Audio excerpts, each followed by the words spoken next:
So come on in, take a sip, and let's wind down on this Wednesday Guardian Quick Crossword. And today we're doing that with a Lemberger Trocken. It's from the Württemberger original line out of Baden-Württemberg, Germany. And these are actually friends of my cousins there that live in Heidelberg. And they've got the winery there, the Weingut. And this is a fantastic, it's not a very dark color at all. It's somewhat transparent. You can see through it. Close enough you can see the keys to the keyboard. I can see the time on my watch. If I'm close enough, I can actually see through there. But on the nose, it's what you would expect. You know, I mean, it is absolutely plum and cherry. It's blackberries, maybe mulberries, something along those lines. I said earlier, and I believe it's the case, I do believe it's about a 60-40 acid to tannin ratio. It's silky smooth. It's just a fantastic little wine here. I would serve it a little on the chilled side, Fahrenheit-wise, maybe mid-60s, somewhere in there. Yeah, somewhere in the teens or so as far as centigrade is concerned. But this is just fabulous. I actually think of cheese and maybe those little miniature Swedish meatballs or something like that to go with it.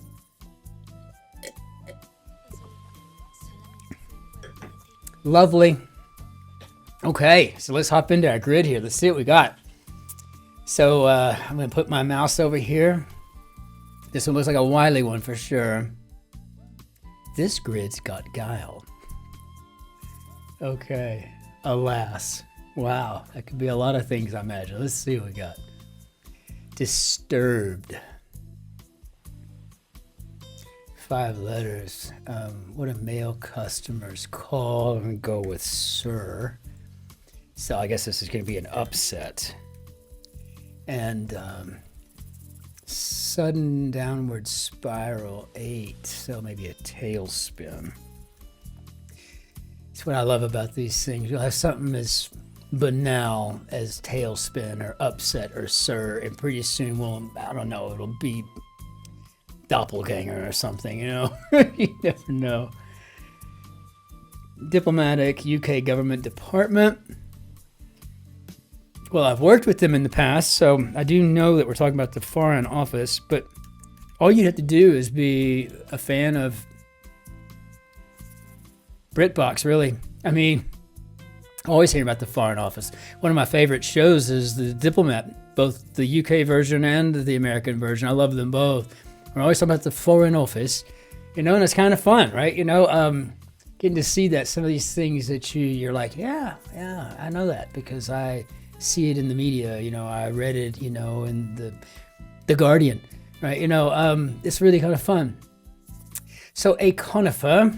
So what kind of evergreen do we have at 7 letters?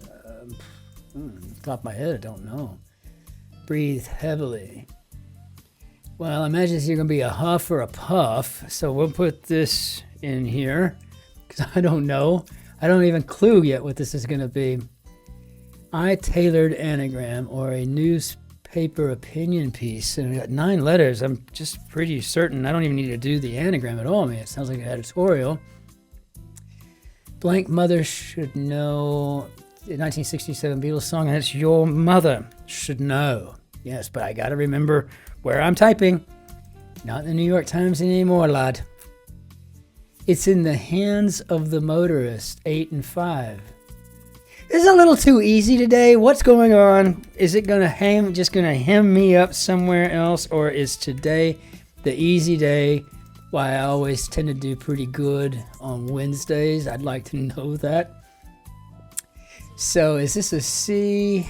I don't know, but it looks like this could be a cypress. And honestly, I can't think of anything off the top of my head. Not that there's not. I just can't think of anything else it could personally be right now. Blend. Spirit, appliance, or gown. Okay. Blend.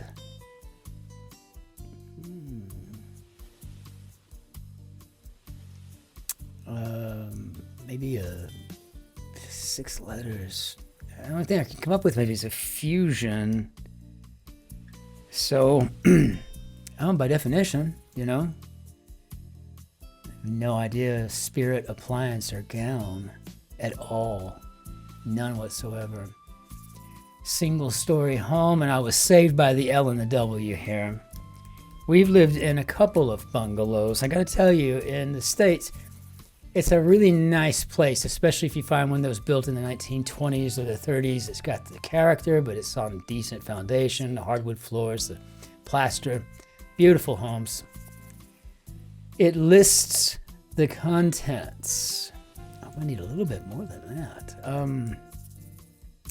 C's informally at 3 letters. I can maybe run with nab. And this maybe tells me this could be a label. Oh man, I miss British pickled eggs so badly. Gosh, y'all have the best pickled eggs. I just think they're amazing. Especially the ones you get in the pub. They're just sitting there in the jar. Ah, so good. Oh, so good. I don't know where that just came from. Maybe subconsciously, I was going through the labels at the Tesco last I was there to make sure that it wasn't sugary, and I don't like sweets, so I have to look and see what the carbs are. But yeah, that's why I love British pickled eggs are my favorites. So under pressure, 6 letters, I'll go with duress, but that's a little extreme in American English, if that's even what it is. Oh gosh, 13 letters. It's probably effervescence, unless we can come up with something up here. Well, actually, that U blank F tells me this could be unfortunately. And here's to hoping and praying I haven't fat fingered something.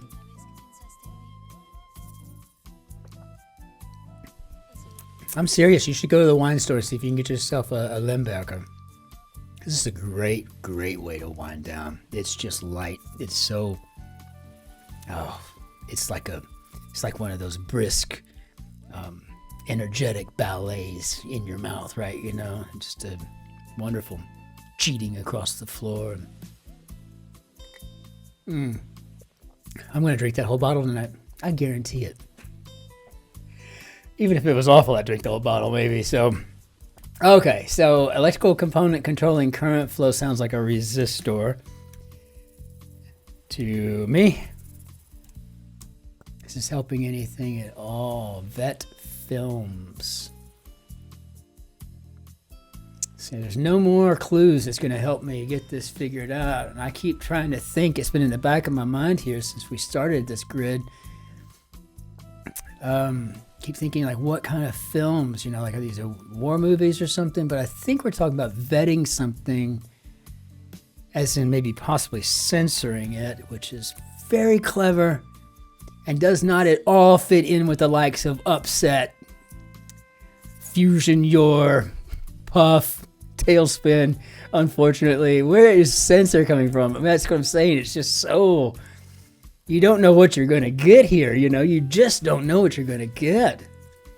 Already taken, 6 and 3. I'm going to go with spoken for. But, again, wow, it's... I mean, I just keep thinking I've got a shot at getting a W after 3 good face beatings, and no, I don't know. Something's going to hem me up, I'm sure of it, right? Ideal world would be utopia. I've begun to believe it's just impossible. Top spot. Okay. Apex. Very nice. Yeah, I think this is effervescence. Now I got to remember how to spell it. Effervescence. I mean, assuming that's even how we spell it in British lingo. I have no idea. Effervescence. I don't know. I don't think I spelled that right.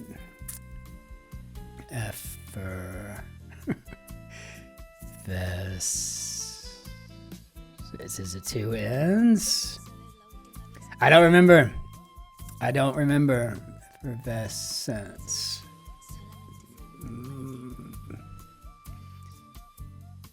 SC maybe? Okay. Gosh, I don't ever spell these things out anymore. I don't have to. Used to be a really good speller, but then my phone started doing it for me, and I don't know, I got lazy. So yeah, old man's underpants. You gotta be kidding me. No, this is where I'm gonna taking it on the chin on this one. I don't even know where to go with on that. A tiny brown bird could be a wren. And so, no idea. I have no idea. I'm not even going to try. I mean, there's no point in trying. Spirit appliance or gown. It looks like it's just wanting me to type in here surgical, but I don't know what a surgical spirit is. I don't have a clue about that. And so if I'm even right, which I don't know, but I'm going to find out here in a minute, but I haven't got a clue what 7 down is. I'm pretty certain that Wren is correct here. I mean, I might have, I don't even know. So I'm going to check what I've got so I can at least be proud of something. If I can, check all, confirm. Okay, so managed effervescence somehow. Looks like we got everything correct except for these over here. So I've got some homework to do along with an ice pack on the chin because I got it today. I got this one coming to me. I haven't got a clue what this is. Y fronts. Okay, well, do your homework, Christopher. Y fronts. I can't wait to look that up. I can only imagine what those things look like. Old man's underpants at that. Wow. So I was just, yeah. Okay, this is a great grid. And like I said, it was full of a couple of like, what? That I kind of had to guess, and then there was this thing that I'd never heard of, like a Y-front, and everything else, though, was very clean, very nice, and absolutely nothing in here that was even remotely inelegant about this grid. Very well constructed. I just don't know if it's a committee at The Guardian that does these, or if it's a person, and if it's a person, why don't they get to put their name on it?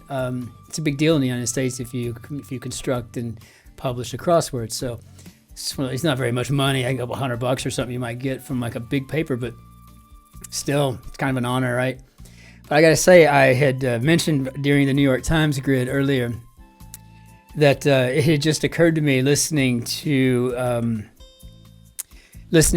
one of my favorite video podcasts earlier in the day. It was on in the background. It's an Englishman who's now he's an Anglo-American, he's a U.S. citizen.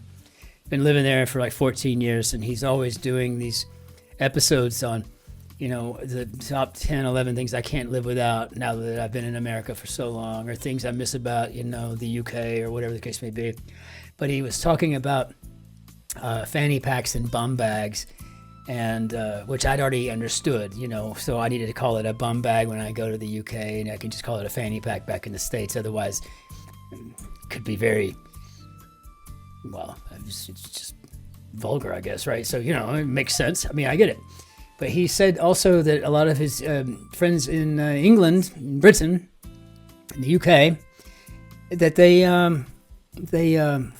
didn't understand what hump day was. And all this time I've been writing out hump day. He says that the English people might think of it as something involving coitus or something. I don't know. So I just wanted to apologize for that. But hump day is just getting over the hump in the United States. You're just getting over Wednesday. It's downhill from there, right? So, but I never thought that might be something considered dirty or inappropriate. And for that, I do apologize. We'll go ahead and bring down our Vanilla d'Adieu and shove this grid away until tomorrow.